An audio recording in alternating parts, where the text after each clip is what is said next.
everybody, my name is Jace Carpenter, and this is Teenage Christianity. I was watching YouTube recently, and I stumbled upon an animator who had created a rather interesting animation. His name was Garrett the Carrot, and he had animated a spiritual lesson about the fullness and wholeness we can find in Jesus. So today, I want to talk about this topic.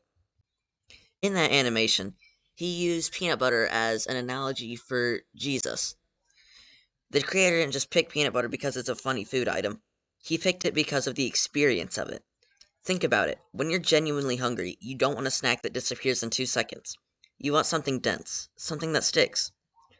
When he says, when I'm hungry and I don't have peanut butter, it's a really empty feeling. He's describing a specific kind of hollowness. It's that feeling where you know something is missing, but you can't quite. 1, 2, 3. But you can't quite put your finger on it.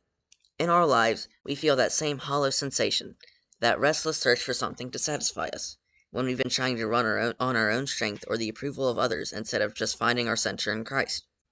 That animation reminded me that we aren't just hungry for something, we're hungry for someone. This brings us to Psalm 63:1. Look at the language David uses here. My soul thirsts for you. My flesh faints for you, as in a dry and weary land where there is no water. David wasn't just dealing with a bad day or a minor inconvenience. He was painting a picture of a dry and weary land. Think about what that actually means.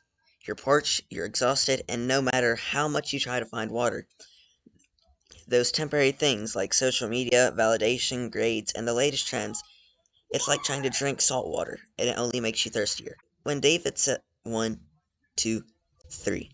When David says his flesh faints for God, he's saying that his physical being is reacting to his spiritual emptiness.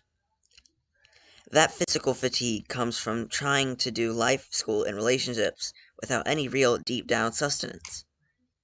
That's exactly what the dry land is. It's the space where we've been looking for satisfaction in places that have no water to give.